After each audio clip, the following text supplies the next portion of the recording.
नमस्कार दोस्तों, स्वागत है मेरे YouTube चैनल एस्ट्रो एडवाइस पे। हमेशा की तरह इस बार भी, इस एपिसोड में भी हम बहुत माननीय हस्ती पंडित जी के दोते, नाती हिंदी में बोलते हैं, पंजाबी में हम दोता बोलते हैं, जो पंडित जी की इकलौती बेटी थी। क्योंकि पंडित श्री रूपचंद जोशी जी के एक बड़े बेटे श्री सोमदत्त जी और उनकी बेटी, और बेटी के आगे जो वंश हैं श्री जितेंद्र शर्मा जी, मेरा सौभाग्य है कि मेरा नाम और पंडित जी आपका नाम सेम है, हम नाम हैं। तो ये आज हमारे साथ पंडित जी के नाती श्री जितेंद्र शर्मा जी ही मौजूद हैं।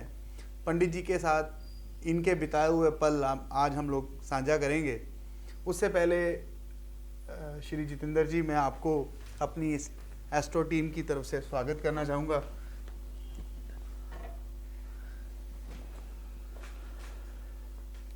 जितेंद्र जी, मेरा जो ध्येय है अभी तक का, जो मेरा टारगेट है कि अमृतसर से मैंने एक ड्रीम शुरू किया था अपना, कि अपनी एस्ट्रो एडवाइस की टीम के साथ हम लोग पूरे जितने भी लाल किताब के लाल हैं, जितने भी लाल किताब के रत्न हैं, उनको जाकर पंडित जी के बारे में, पंडित जी की लिखी हुई किताबों के बारे में, उनसे हम वो अनमोल यादें अपने इस एस्ट्रो चैनल पे, एस्ट्रो एडवाइस के चैनल पे हम लोग डालना चाहते हैं। तो इसीलिए आपसे मेरी फ़ोन पे जो बात हुई, मैंने इससे पिछले एपिसोड में श्री रविंदर जी से, जो इनके बड़े भाई भी हैं, उनसे आपकी मुलाकात करवाई थी, जिन्होंने पंडित जी के बारे में और पंडित जी की काफ़ी चीज़ें आपको दिखाई भी।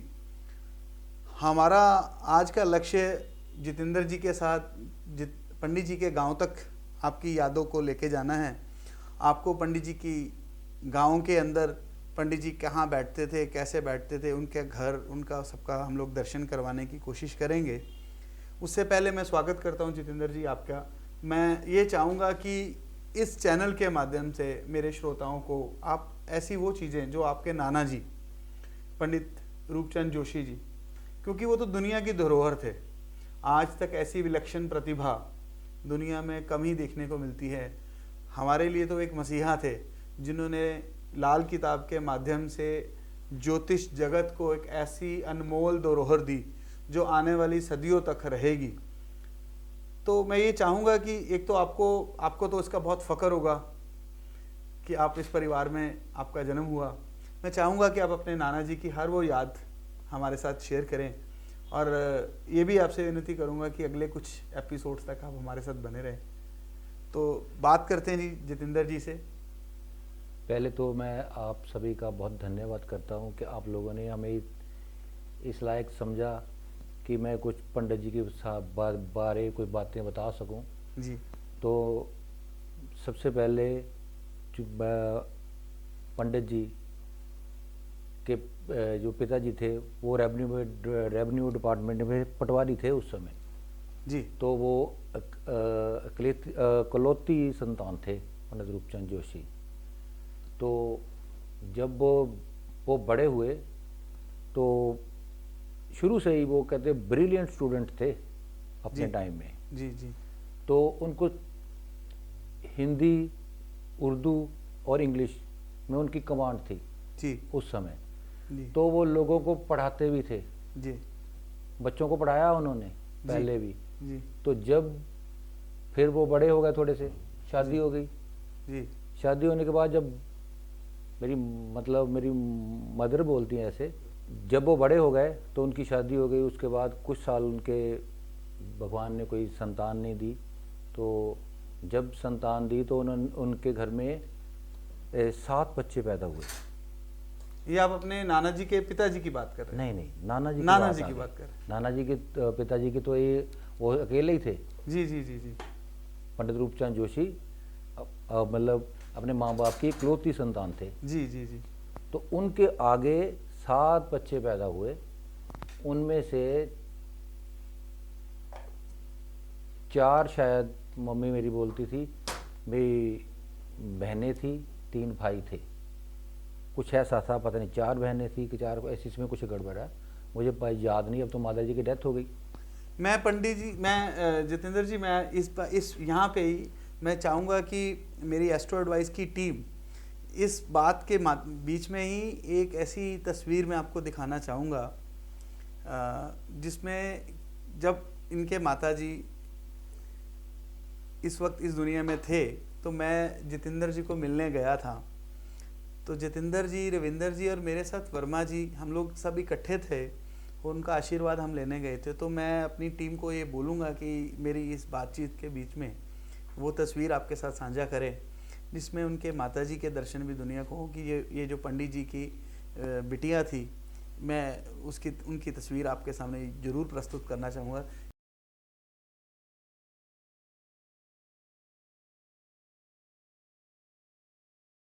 ये हमारी यादगिरी थी जितेंद्र जी, जब हम आपके ही घर आए थे उनको मिलने के लिए। आपको उस वक्त, ये कुछ साल पुरानी बात है।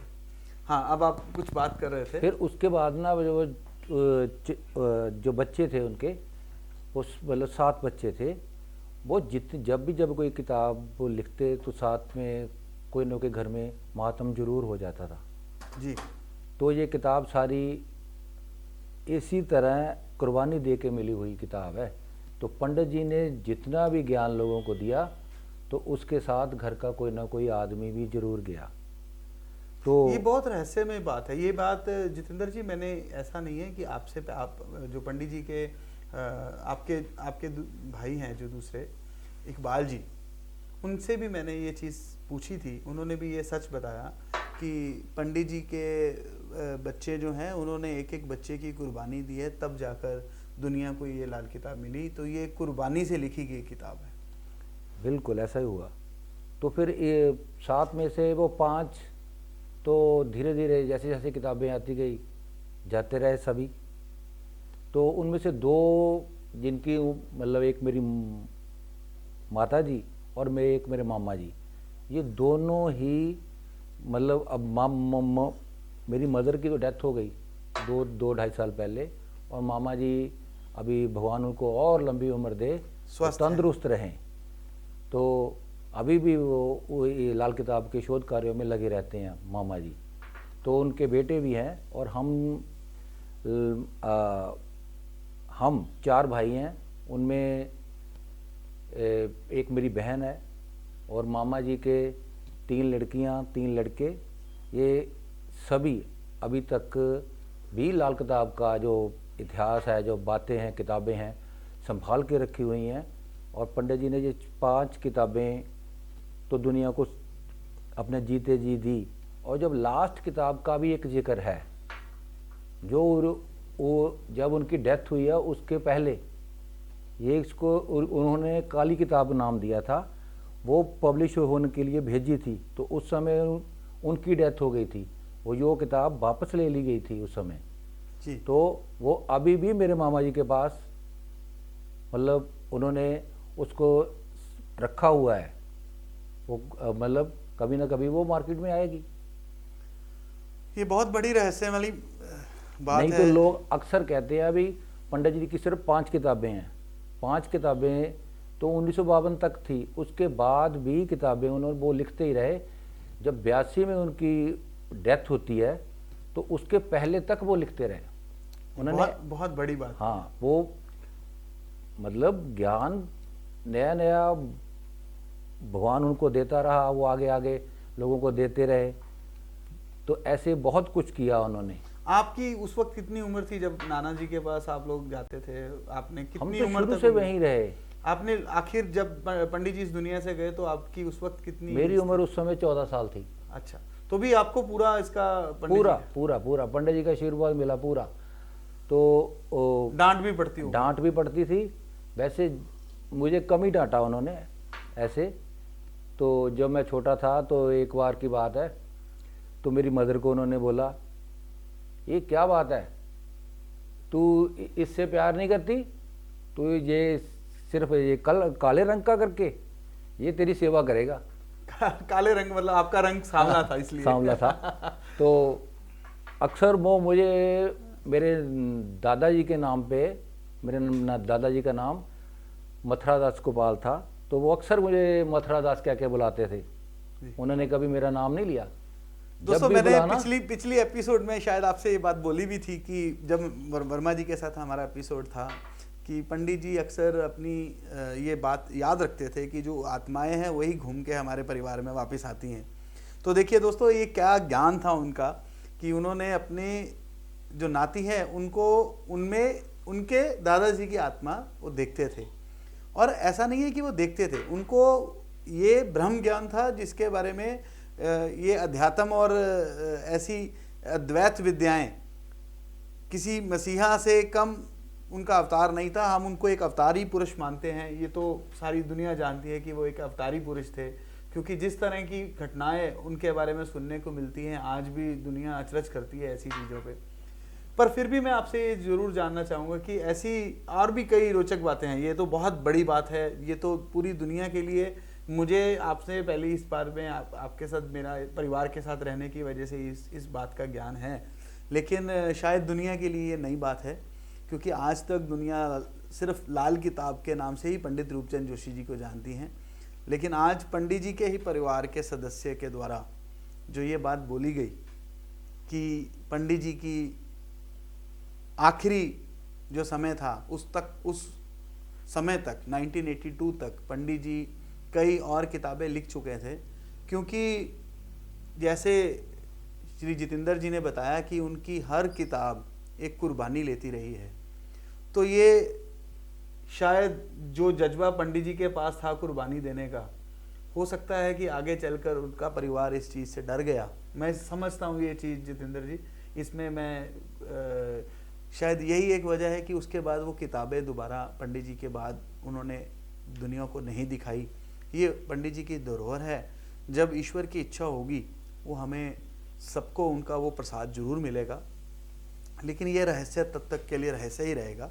मैं समझता हूँ कि इसके लिए इस पे हमें ज़्यादा मैं चर्चा नहीं करना चाहूँगा, क्योंकि इसमें शायद अभी पंडित जी आप लोगों के परिवार की भी इस बारे में मुझे जहाँ तक ज्ञात है अभी ऐसी मर्जी नहीं है कि इस किताब के बारे में लोकार्पण किया जाए। अभी नहीं आएगी, जब वो मामा जी चाहेंगे शायद तभी होगा। जी जी जी। मैं अगले एपिसोड तक हम लोग जितेंद्र जी के साथ बने रहेंगे। ऐसी कई और रोचक बातें हैं जो पंडित जी की हम लेके आएंगे आपके सामने, और आशा करता हूँ आपको मेरे एपिसोड्स पसंद आते हैं, क्योंकि मुझे कई लोग कई तरह के मैसेज भेजते हैं, उनके कई क्वेश्चन होते हैं, कई प्रश्न होते हैं जो वो हमसे पूछना चाहते हैं, वो भी आपसे भी पूछना चाहूँगा। तब तक मैं समझता हूँ कि आप लोग हमें अपना आशीर्वाद देते रहेंगे। जितेंद्र जी, मैं आपसे एक गुजारिश करूँगा कि आप मेरे साथ अगले 4 या 5 एपिसोड तक जुड़े रहिए, ताकि हम श्रोताओं को ऐसी कई अनमोल धरोहरें देखे जाएं। जरूर जी, धन्यवाद। मिलते हैं आगे।